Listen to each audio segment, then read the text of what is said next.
A very good morning to all my beloved sixth semester students of Department of Business Administration, DC College.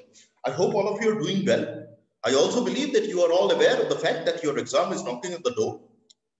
So you are most likely to appear for your sixth semester exam in the second and the third week of September. So please plan your preparation, keeping in mind that your sixth semester exam will commence from 20 or the 21st of September. That would be the most likely date. So today the discussion that I am going to conduct is dedicated to complete the second unit of retail management. We have already completed the first unit of retail management, and I'm quite certain that you are also done with the preparation of the first unit of retail management. Since the first unit of retail management was also included in your unit test.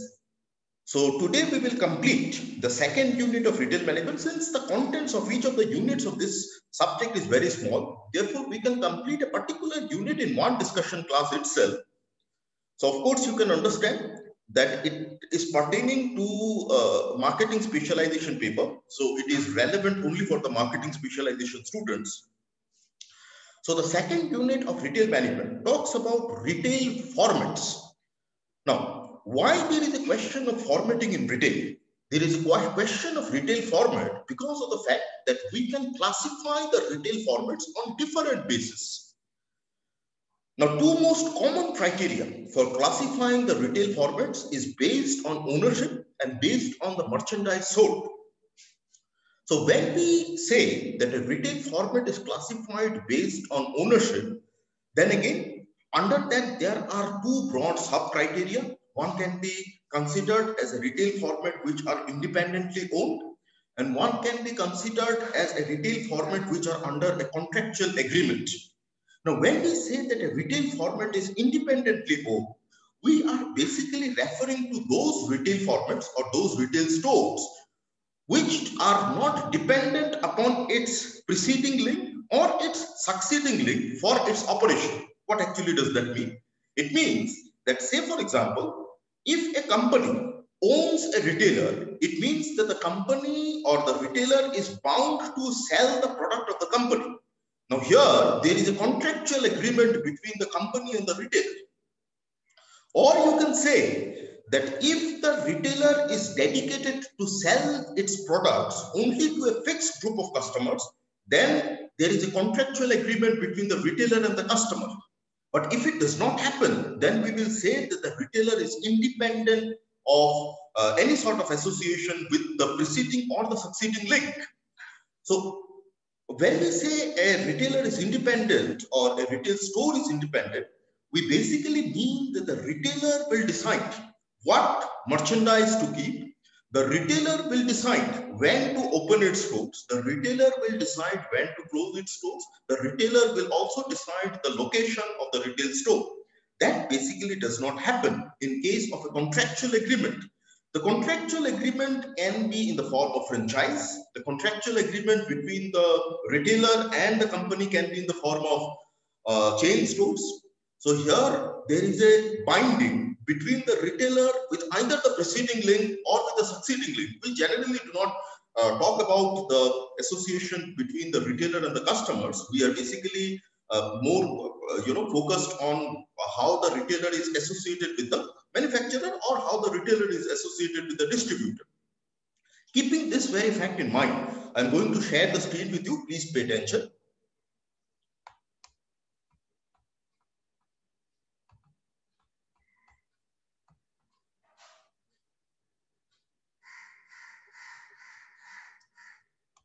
So I'll try to maximize the screen for you. So here we go.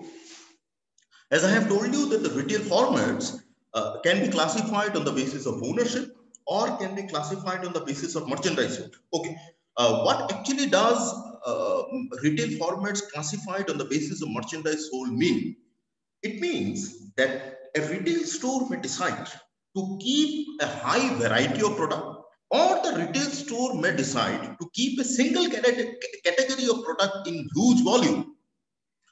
The students, I believe, are able to understand that when you say that a retail store must keep a different varieties of products, then of course you can understand that for each variety, the retailer is bound to reduce the volume, because variety and volume are mutually exclusive. You cannot enhance both at the same point of time. If you enhance the volume, then of course you have to drop down on the variety. If you increase the variety, then for each variety you need to drop down on the volume. So on the basis of merchandise, you can categorize a retail store based on whether the retail store is keeping high variety of products, or the retail store is dealing with single category of products in huge volume. There is also price-based classification, but mainly the retail formats are classified on the basis of ownership and on the basis of merchandise sold. So let us try and understand. As I have told you, independent store. Any type of retail business, whether large or small, can be an independent. Now, please here do not confuse an independent store as a sole proprietorship store. It can be a sole proprietorship store also, but the criteria by which you can classify a store to be independent is related to whether the retailer is associated with the preceding link in some way or the other or not, or whether there is a contractual agreement between the retailer and the company, or the retailer and the distributor. If it does not happen, then the store is independent. We here are not discussing about the forms of ownership. Here we are discussing about the forms of retail stores. So when you say a format of retail store is independent, it basically means that the retailer is not dependent upon what the manufacturer is asking them to sell. The retailer is free to decide on what merchandise to keep in the store. Now, what actually does chain store mean? Now, chain store is a group of similar retail shops that sell the same type of product. For example, Bata has decided to open different chains in different parts of the country, or it can be different parts of the world also. So it is the best example of a chain store. Now, branches are opened in different parts of the city or different parts of the country, and the chain will specialize on a particular product. It can happen that within that product they are providing varieties. For example, Bata may provide different varieties of shoes, different varieties of slippers, but they are basically dealing with the same product. The same product or the same category may have different varieties of it. That is a different thing. But the chain stores must specialize in a particular category. Then it is said franchising. Now, franchising happens when a franchisor discovers that his retail outlet needs expansion. Now, one way of expanding it is that he will contact someone outside his location and he will offer him that you can buy our name or trademark. Name or trademark basically means that, say for example, KFC has decided to open up its franchise in Silchar. Now, when KFC decides to open up its franchise in Silchar, someone has to buy the name of KFC. Someone is there in Silchar who is operating business on behalf of KFC. So here KFC has been able to, or the retail store has been able to expand its business. So franchising is a contractual association between the producer, wholesaler, and the independent business people who buy the license to own and act according to the franchise system. Now, what basically is the difference between the chain store and a franchise store? You will find that whenever you enter into any franchise, say for example, you have entered into Domino's Pizza or you can enter into KFC, you will find that you go at any place of the world, the format or basically the design of the store remains to be the same. You will find the colors of the furnitures remain to be same. You find that they are selling the same product. That means KFC in Silchar cannot sell any product apart from the product that is sold at the head office. So here basically it means that the franchisee or someone who has purchased the name of that retail store is bound under a contractual system where he is bound to act in a particular manner. He cannot behave in a different way. So that is what franchising basically means. Franchising means that a franchisor has decided to expand a successful business model across the world. So for that, he contacts different person living in different parts of the world, or it can be different parts of the country also, who are interested to purchase the name. What is the benefit of the franchisee? The benefit of the franchisee is that, of course, listening or coming across the name of KFC, which is a very popular brand, many people will go and purchase it. So that is how the franchising system works. And the last type of retail format that is classified on the basis of ownership is leased department store. Now, from the name itself, you can understand. Departmental store we will discuss in the next part, but let me tell you that departmental store is a store which possesses different varieties of products. Now, leased department store basically means that it is a store or it is a shop within a particular department store. That means that you occupy a position, a place within a departmental store, and you pay a rent, which you say that it is lease rental. You pay a rent to the owner of that particular space. So why do you pay the rent? You pay the rent because you are occupying a space within the department store. But what is the benefit for you? The benefit for you is that since the department store itself possesses different varieties of products, therefore customers are bound to enter into the department store. Now, when the customers flock in a particular department store, then when they find that there is a separate lease department store also, then the possibility of sales for the lease department stores will increase. So these are the 4 classifications of retail formats based on ownership. Then we say classification on the basis of merchandise sold. Now, first is department store. Now, as I have told you, the department store is a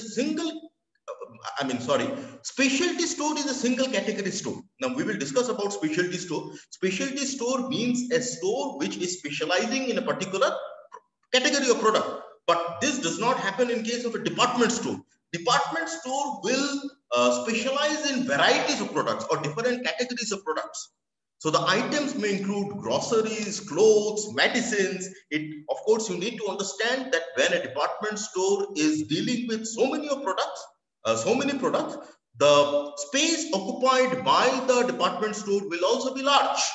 Now, it is said that it may be a standalone store or a part of a chain. So it is basically said that either the store can be independent or it can be a part of the chain. But it deals with thousands of SKU. Now, let me tell you what is SKU or stock keeping units. Stock keeping units basically means the different categories of products that a department store has. For example, a particular department store is dealing with food items and non-food items also. Say, for example, a particular category of goods, particular category of goods in the retail store is food and the other is garment. So food is one stock keeping unit and garment is another stock keeping unit, where for dealing with these 2 stock keeping units, the retail store needs to appoint different managers. So this is what you understand by stock keeping units, because every subject, probably I have been telling this to all my students from first semester, that every subject has their own jargons, typical words which are used in that particular subject. So stock keeping units is a term which is typically used in retail management. Then comes supermarkets. Now, from the name itself, you can understand that supermarket will deal with different varieties of products also. But one way by which you can differentiate or distinguish a supermarket from a departmental store is that a supermarket will try to cater or will try to incorporate a concept which is called self-service. So self-service basically means that there would not be any salesman who will come and interfere in your purchase. Basically, it is said that this concept was introduced in the 1930s. Now, some of the innovators, salesmen, thought that the salesmen coming and interacting with the customers are considered to be an interference, by the customers. So to avoid it, the self-service can be eliminated. Salesmen coming and interacting with the customers can be eliminated and introduce a concept which is called self-service. Self-service means, of course, you can understand that you go and you are at your own choice. You are at your own decision to whether to purchase something or not. there are no salesmen. Of course, if you have any complaints or something like that, then of course there will be a complaint department. But self-service is basically a concept by which you can distinguish a department store from the supermarket. Again, another thing is that in case of a supermarket, it along with the products or the merchandise that it deals with, merchandise basically means goods. I hope you understand, or this is again another jargon or typical word which is used in retail management. So apart from the merchandise that a retail store deals with or a supermarket deals with, the supermarket will also provide some augmented services like parking facilities. The supermarket may provide some augmented services like, they are bound to provide some augmented services like an ambience, air-conditioned store, or you can say spacious store where the customers are free to walk like that. But this is not necessary in case of a department store. So supermarket is, as the name suggests, supermarket is a market where you will get different products, but you also have an experience or a pleasant experience of shopping. Then comes specialty stores. Now, as I have told you, specialty stores will deal with some specialized products. So this will basically deal with a particular product line. They operate in areas, for example, children's clothing, sportswear, coats, shoes for women, and sometimes in the form of chain stores also. What the specialty stores do, the specialty stores will appoint employees who are knowledgeable regarding that particular product. Now, specialty stores will host limited product lines with profound assortments within those lines. Now, again, here another term you are getting, which is called assortment. Assortment again means variety. So here what it is basically talking about is that specialty store will deal with a single product line. Maybe the specialty store is dealing with garment, but within that they may deal with, they may sell different varieties of garments. For example, there can be child wear, kids wear, there can be, formals, there can be informal garments like that. So specialty stores are those stores which basically deal with one product line, but within that product line, they offer profound assortments of products. Then comes convenience stores. Now, from the name itself, you can understand that convenience stores are those stores which are very easy to find. For the customers, these convenience stores are established in places where the customers, reside. So you can very easily find a convenience store outside your place. At the point of your lane, you go and you will find it. Basically, the grocery stores are called convenience stores.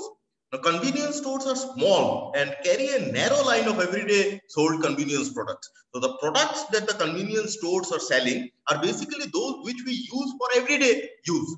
For example, which we use every day. For example, soap, shampoo, like this. So convenience stores will try to substitute the consumer trips to the supermarkets. That means the convenience stores will try to replace the visit of the customers to the supermarket with them coming to their store and purchasing the products. Then comes what is superstores. Now, superstores are much bigger than the supermarkets and it provides variety of frequently bought food and non-food items. Along with that, it also provides some other items also. For example, it can provide photo materials, cosmetics, clothing, laundry, car repair, car wash. All these things can also be, you can also find these things in a superstore. Now, there can be classification of retail stores on price basis also. The first is discount stores. Now, as the name suggests, the store is designed by its pricing strategies. The discount retailers basically compete with the competitors on price.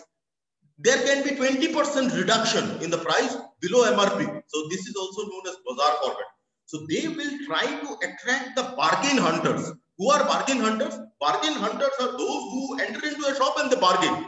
So basically it is said that there are two types of discount stores. One is the big box stores and one is the neighborhood ones. Neighborhood ones are those which will attract people who are nearby.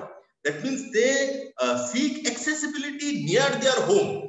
So if they find accessibility near their home, then they will patronize this type of retail store. Patronizing this type of retail store means that the customers will very soon become loyal to that particular store.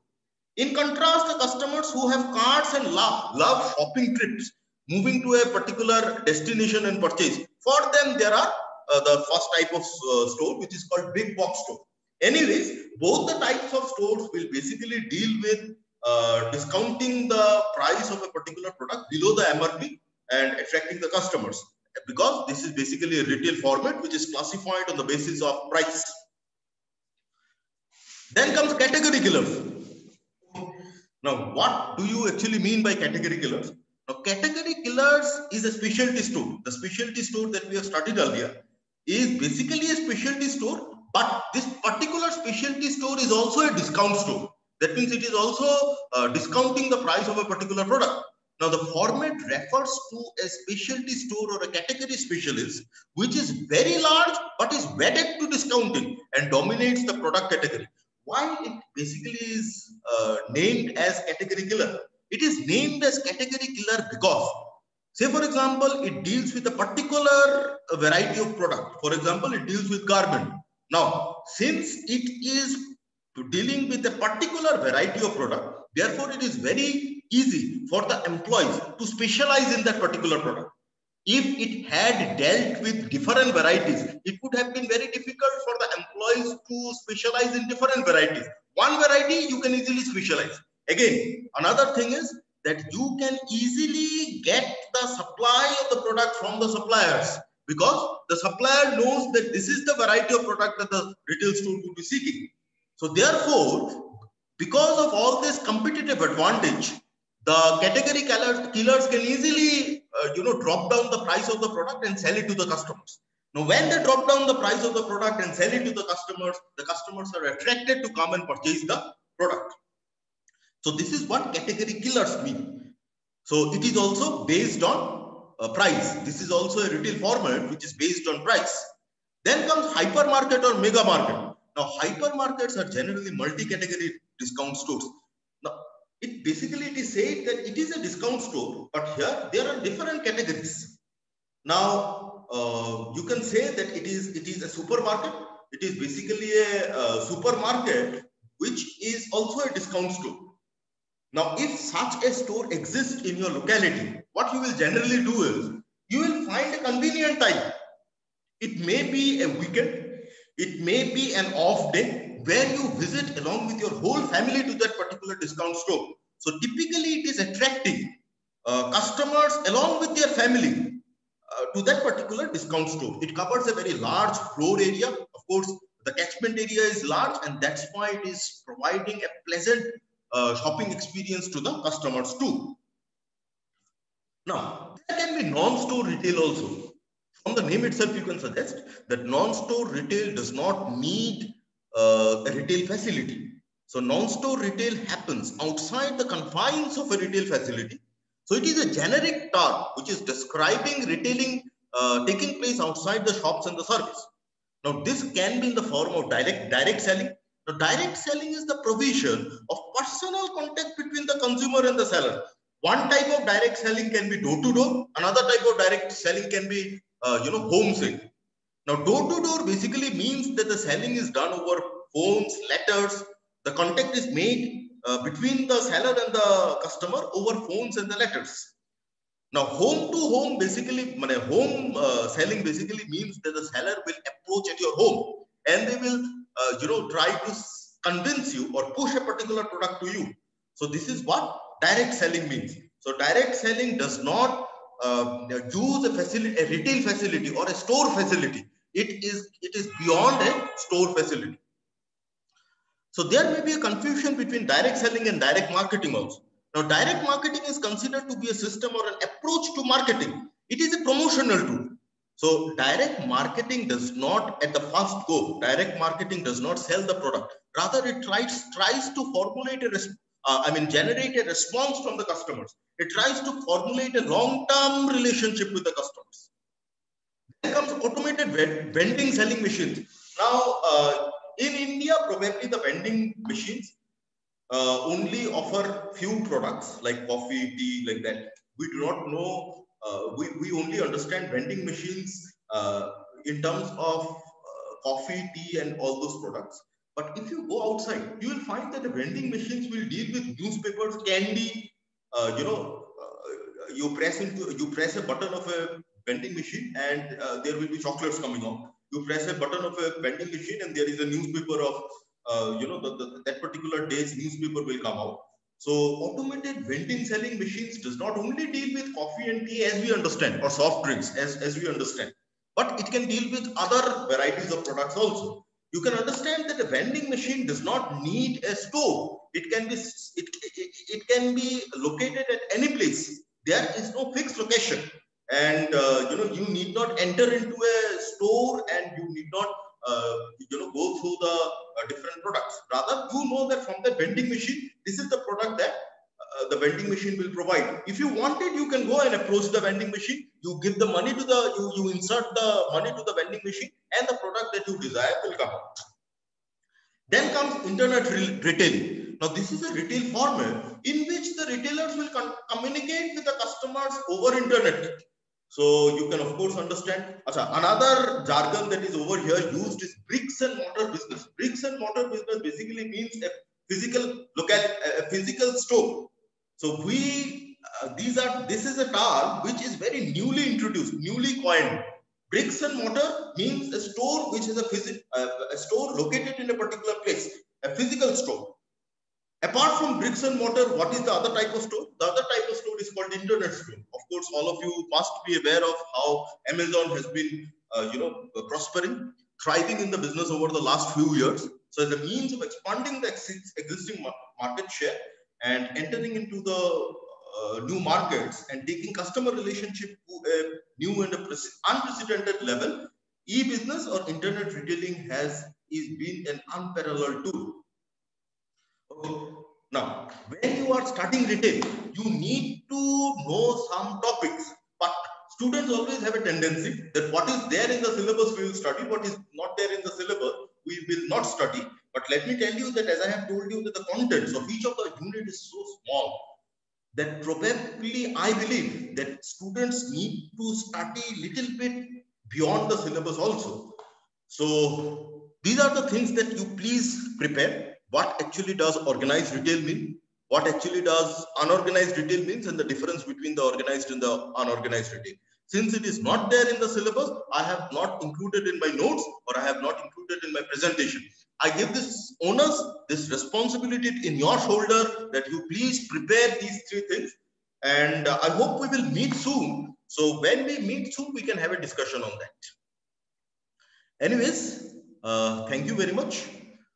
I hope that you have enjoyed the discussion today, and I hope that you will play your role, play your part, and complete the preparation of this notes that are supplied to you today. Within few days, we are not very sure of how the things will transpire in the month of September. It is expected that there will be few classes in the month of September for the 6th semester students. We are going to, if it happens, then we would let you know. But please do not, rely upon whether the classes will start, commence or not. Please keep on with your preparation, keep pace with your preparation. Anyways, thank you very much. Goodbye.